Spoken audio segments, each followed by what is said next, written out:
శ్రీమాత్రే నమ. జయ గురు దత్తాత్రేయ నమ.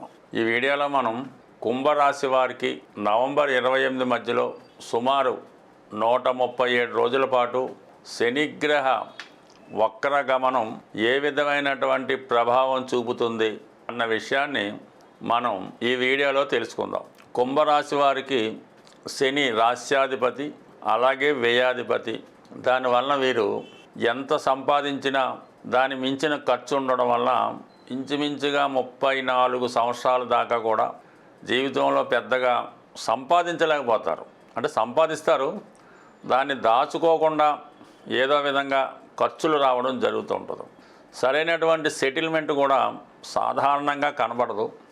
అయితే ప్రస్తుతం గోచారం గురించి మనం తెలుసుకుంటున్నాం కాబట్టి రాశ్యాధిపతిగా ఉన్నటువంటి శని ప్రస్తుతం వీళ్ళకి కుటుంబ స్థానం అయినటువంటి ద్వితీయ స్థానంలో సంచరిస్తూ ఉన్నాడు. అంటే ఒక విధంగా వీళ్ళు ఇంకా ఏలినాటి శనిలోనే ఉండడం జరిగింది.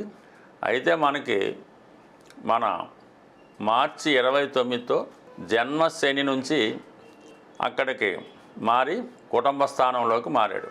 అంటే దీనివల్ల ఏమవుతాయంటే కుటుంబానికి దూరంగా వెళ్ళి ఉద్యోగం చేయడం, కొన్ని కుటుంబ భారం పెరగడం, ఖర్చులు పెరగడం, తిరిగిపోయినటువంటి బాధ్యత తిరిగి మొదలవడం, ఏదన్నా మొత్తం ఏ చెప్పినా కూడా, ఏ ఇబ్బంది చెప్పినా కూడా ఇది ఈ రాశి వారికి వర్తిస్తుంటుంది ప్రస్తుతం. అయితే ఇది రాశి యందు ఉన్నటువంటి రాహు కూడా కొంతవరకు శనిలాగా ప్రభావం చూపడం వల్ల ఏదైనా ఈ రాశి వారికి డబల్ శని నడుస్తుంది ఇప్పుడు. అయితే ఈ వక్ర గమనం వల్ల కొంత భారం తగ్గుద్ది అన్నమాట. రెండో స్థానం మీద ఉన్నటువంటి తన ప్రభావాన్ని తగ్గించి తిరిగి మళ్ళా స్వక్షేత్రమైనటువంటి కుంభరాశి మీద కూడా తన ప్రభావాన్ని చూపుతూ ఉంటాడు. అయితే ఇది ఎందుకు ఈ విధంగా జరుగుతుంది? ప్రతి సంవత్సరం శని ఎందుకు ఒక 4-5 నెలల మధ్యలో వక్రగమనం పొందుతూ ఉంటాడు అని మనం పరిశీలించినప్పుడు, శని రుజుమార్గంలో నడుస్తున్నప్పుడు మరి రవిగ్రహ ప్రభావానికి లోనే ఒక ఆర్డర్లో ఒక లోబడి, తన పరిధికి లోబడి, అంటే ప్రతి గ్రహానికి కొన్ని రూల్స్ ఉంటాయి. అవి ఎంతవరకు చేయగలవో అంతవరకు మాత్రమే చేయగలవు.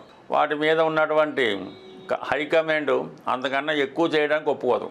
అయితే ఒక గ్రహం వక్రించినప్పుడు కొద్దిగా హైకమాండ్ నుంచి రిలాక్స్ని ఇచ్చి వీడు స్వతంత్రంగా ఫలితాలు ఇవ్వడం జరుగుతూ ఉంటుంది. అంటే ఇంకా హైకమాండ్ ఉండదు. జాతకుడు కష్టపడితే వీడికి ఇవ్వాలని ఆ గ్రహానికి అనిపిస్తే కంపల్సరీగా ఇవ్వడం జరుగుతూ ఉంటుంది.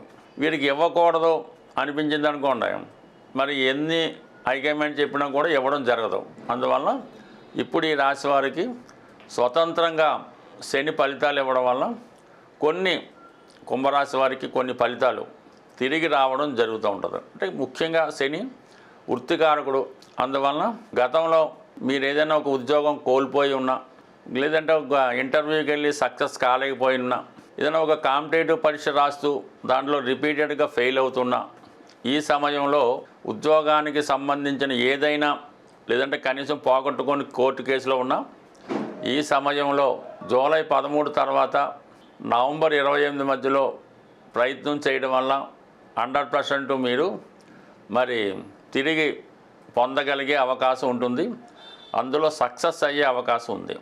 అలాగే రాశిలో ఉన్నటువంటి రాహు మీద కూడా శని ప్రభావం చూపుతాడు కాబట్టి కొన్ని ప్రలోభాలకి మీరు లోనవ్వకుండా మిమ్మల్ని రక్షించే ప్రయత్నం కూడా శని భగవానుడు చేస్తూ ఉంటాడు. అంటే రాశిలో రాహు ఉన్నప్పుడు చాలా వరకు జాతకుడికి కష్టపడకుండా ఏదో సాధించాలని, ఏదో ఒక బ్యాక్ డోర్లోనో ఎటువంటి డాక్యుమెంట్ లేకుండా ఏదైనా లోన్ సాధించాలనో, ఉద్యోగం సంపాదించాలనో, ఎవరికన్నా లంచమో ఇంకోటో ఇచ్చి పదవి పొందాలన్న ప్రయత్నాలు జరుగుతుంటాయి.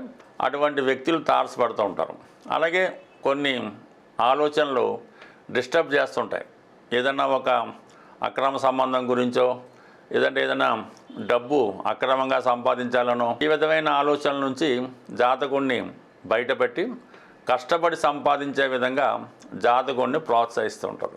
అయితే కొన్ని సందర్భాల్లో ఇప్పుడు కుంభరాశి వారికి ఎవరైతే అనారోగ్య సమస్యలతో ఇబ్బంది పడుతున్నారో, అంటే కొంతమందికి ఏంటంటే ఏదో హెల్త్ ప్రాబ్లం ఉంటుంది, అది కాకుండా వేరే దాని మీద దృష్టి పెట్టి వేరే విధంగా వైద్యం జరుగుతూ ఉంటుంది. అటువంటి వారికి ఈ సమయంలో సరైనటువంటి వైద్యం జరిగి కంప్లీట్గా మీరు మీ యొక్క హెల్త్ ప్రాబ్లం నుంచి బయటపడడానికి శనిగ్రహం సహకరించడం జరుగుతూ ఉంటుంది. అలాగే నాట్ ఓన్లీ హెల్త్ ప్రాబ్లమ్సే కాకుండా ఏవైనా బలహీనతలు, మీరు ఏదైనా ఒక స్కామ్లోనో అంటే ఏదైనా ఒక బలహీనతలో, ఏదైనా ఒక స్త్రీ వ్యామోహంలోనో, ఒక పురుషుడి వ్యామోహంలోనో, ఏదైనా ఒక ఎంటర్టైన్మెంట్ కార్యక్రమంలోనో, ఒక జోదంలోనో ఉంటే దాని నుంచి కంపల్సరీగా మిమ్మల్ని బయటపడవేసి మంచి మార్గంలోకి వెళ్ళేలాగా ఇప్పుడు ఈ శని భగవానుడు మిమ్మల్ని రక్షించడం జరుగుతూ ఉంటుంది. నిజంగా మీరు పుట్టినప్పుడు మీ జన్మజాతకంలో శని భగవానుడు వక్రించి ఉంటే ఈ సమయంలో మీరు దాన్ని ఇంకా బాగా ఉపయోగపడడం జరుగుతూ ఉంటుంది. అంటే వక్రించిన గ్రహం గత జన్మ ఫలితాన్ని కూడా ఇవ్వడం జరుగుతూ ఉంటుంది. ఏదో ఒక రుణం ఉండడం వల్ల ఎవరో ఒకరికి మీరు కొంత డబ్బు సాయం చేయడము, కొన్ని రోజులు వాళ్ళు మీ గృహంలో ఆశ్రయం పొంది మళ్ళీ వెళ్ళిపోవడమో జరుగుతుంటుంది. ఇది ఒక విధంగా మీరు ఏదైనా పోగొట్టుకున్నా అంతవరకే మన రుణం ఉన్నది, గత జన్మది మనం తీర్చుకున్నాం అని సంతృప్తి పడితే మళ్ళీ ఏది పోగొట్టుకున్నా మీకు శని భగవానుడు ఇవ్వడం జరుగుతుంటుంది. బట్ ఏదైనా మీ జాతకంలో అర్హత ఉంటే, మీకు అర్హత ఉంటే, మీ జన్మ జాతకంలో రాసి ఉంటే దానికి దశ కూడా సహకరిస్తే ఇప్పుడు మీరు చేసే ఏ ప్రయత్నానికన్నా ఖచ్చితమైన సక్సెస్ వస్తుంది. అయితే రాశి అందున్నటువంటి రాహు శని, మీరు సినిమా పరిశ్రమలో ఉన్న, సాఫ్ట్వేర్ రంగంలో ప్రయత్నం చేస్తున్నా, రైల్వేస్లో ప్రయత్నం చేస్తున్నా ఈ సమయంలో మీకు అర్హత తగ్గ విధంగా అటు సినిమా ఫీల్డ్లో కానీ సాఫ్ట్వేర్లో కానీ ఉద్యోగ అవకాశాలు రావడం కానీ గొప్ప గుర్తింపు కానీ ఈ సమయంలో రావడం జరుగుతుంది. బట్ ఏదైనా మీ ప్రయత్నం బట్టి వృత్తి కూడా మారే అవకాశం ఉంటుంది. సాధారణంగా శనిగ్రహం ఏ గ్రహం అయినా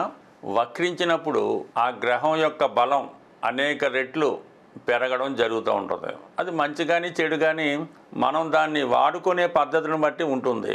సో ఏదైనా ఒక కత్తిని కూరగాయలు తరగడానికి, మనుషులు చంపడానికి ఎలాగైతే ఉపయోగించుకోవచ్చో ప్రతి గ్రహాన్ని కూడా మనం దాన్ని సాధన ద్వారా మరి ఆ గ్రహాన్ని సంతృప్తిపరిచి మనం అనుకూలంగా మార్చుకోవచ్చు. మరి వక్రించినప్పుడు అవి తొందరగా ఫలితాన్ని ఇవ్వడం జరుగుతూ ఉంటుంది. అంటే శని భగవానుడు ఎప్పుడు కూడా తనని ప్రసన్నం చేసుకొని మంచి ఫలితం ఇవ్వాలంటే ఫిజికల్గా ఆ వ్యక్తి కష్టపడవలసి ఉంటుంది.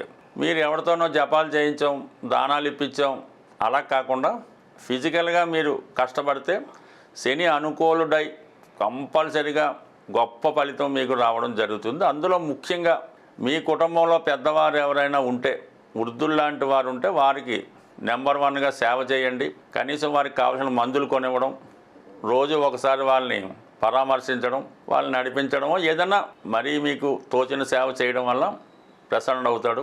లేని పక్షంలో దగ్గరలో ఉన్నటువంటి వృద్ధాశ్రమానికి వెళ్ళి అక్కడ ఉన్నటువంటి వృద్ధులకి పలకరించో పరామర్శించో అక్కడ ఫలమో ఏదో ఒకటి ఇవ్వడం. ఎక్కువగా మందులు కొనివ్వడం వల్ల ఎవరైతే వారి యొక్క రోగాలకి మందులు కొనుక్కోలేరో, వృద్ధాప్యంలో ఉన్నారో వాళ్ళకి ఈ మెడిసిన్స్ డొనేట్ చేయడం వల్ల శని భగవానుడు ప్రసన్నుడు అవుతాడు. ఎక్కువగా యువకులు, ఉత్సాహవంతులు లాంటి వాళ్ళు ఉన్నప్పుడు, అంటే ఇంచుమించుగా ఇప్పుడు 50 వచ్చిన యువకుల్లాగే ఉంటున్నారు, కంపల్సరీగా ప్రతిరోజు వాకింగు, రన్నింగు చేయడం. శనికి సంబంధించినటువంటి కొన్ని వస్తువులు ఉంటాయి, అది మాంసం, ఈ మద్యం, మగువ, ఇటువంటి వాటికి దూరంగా ఉండడం వల్ల కూడా శని మీకు తొందరగా అనుకూలించి మిమ్మల్ని మంచి మార్గం వైపు నడిపించే అవకాశం ఉంది. సో అలాగే ఏదైనా కొంతమందికి నచ్చబోచ్చు కానీ ఈ తల ఒకటి ఎక్కువగా పెంచుకోవడం, ఈ గెడ్డం పెంచుకోవడం, ఈ గోర్లు పెంచుకోవడం, ఇవి 100% తగ్గించుకొని ఎప్పటికప్పుడు ప్రతి 15 రోజులకి ఒకసారి మీరు క్లీన్గా మీ యొక్క ఆచార ప్రకారం సేవ్ చేసుకోవడం, శుభ్రంగా ఉంటే ఇది కూడా కొంతవరకు ఉంటుంది. అంటే మాకు ఈ పెద్దవాళ్ళు గురువుల ద్వారా చెప్పింది, ఈ జుత్తు ఎక్కువగా పెంచుకోవడం, ఈ గెడ్డాలు ఎక్కువగా పెంచుకోవడం, ఈ గోర్లు ఎక్కువ పెంచుకోవడం కూడా ఇది ఒక విధమైన శని భగవాన్ని ఆహ్వానించడానికి నిదర్శనంగా చెప్పేవారు. అది ఇష్టం ఉన్న వాళ్ళు పాటించండి. ఇంకొక అద్భుతమైన రెమెడీ ఏంటంటే ఇది కంపల్సరీగా పనిచేసి తీరుతుంది. ఇది ఎవరు చేయాలంటే ఇక మా జీవితంలో ఎటువంటి సుఖం లేదు, మనం ఏమీ సాధించలేం, పూర్తిగా అప్పుల్లో మునిగిపోయాం, కోర్టు కేసులు ఇబ్బందుల్లో ఉన్నాయి, మన వల్ల కాదు, చేత కాదు అనుకున్న వాళ్ళు ఒక మంచి రోజు చూసుకొని, ఏ రోజైనా పర్లేదు, మీరు ఏం చేస్తారంటే ఒక పిడికెడు నల్ల నువ్వులు, ఆ పిడికెడు నల్ల నువ్వుల్ని ఒక నలుపు రంగు క్లాత్లో, కొత్త క్లాత్లో ఆ పిడికెడు నల్ల నువ్వులు వేసి అందులో ఏదో ఒక కాయిన్, 5 రూపాయలు, 2 రూపాయలు, 10 రూపాయలు కాయిన్ వేసి దాన్ని ఒక ప్యాకెట్లాగా తయారు చేసి ఆ రోజు రాత్రి మీరు పడుకునే ముందు తల కింద పెట్టుకోండి. పడుకోవడం కూడా కేవలం కింద మాత్రమే పడుకోవాలి. చాప వేసుకోవచ్చు, తలగడ వేసుకోవచ్చు. దాని కింద ఈ నువ్వుల ప్యాకెట్ పెట్టి చక్కగా కింద సింగిల్గానే పడుకోండి, ఎవరితో కూడా కాకుండా. పొద్దున్న తెల్లారడమే మీరు ఆ ప్యాకెట్ తీసుకొని చక్కగా చెప్పులు లేకుండా బయటకు వచ్చి 4 రోడ్లు కలిసే చోట ఆ ప్యాకెట్ వదిలేసి మళ్ళీ మీరు వెనక్కి వచ్చి స్నానం చేసి మీ కార్యక్రమాలు చేసుకోండి. అలాగే ఒక 8 రోజులు నియమంగా, వారం తప్పకుండా నియమంగా ఉంటూ కిందే పడుకుంటూ అన్ని రకాల అలవాట్లు పక్కన పెట్టి కేవలం ఇంట్లో భోజనం మాత్రమే చేయడం వల్ల కంపల్సరీగా మీ యొక్క అన్ని రకాల ఇబ్బందులు తొలగి ఒక కొత్త అవకాశం మీకు రావడం జరుగుతుంటుంది. ఆఖరి రోజు అంటే ప్రతిరోజు వెళ్తే ఏదైనా శివాలయానికి వెళ్ళి దర్శించుకోండి, ఒక విభూతి ధరించండి, అక్కడ కొంతకాలం ఉండరండి. ఈ 8 రోజులు ఈ విధంగా చూసి రండి, చేసి రండి. కంపల్సరీగా మీ జీవితంలో ఒక అద్భుతమైనటువంటి మార్పు రాబోతుంది.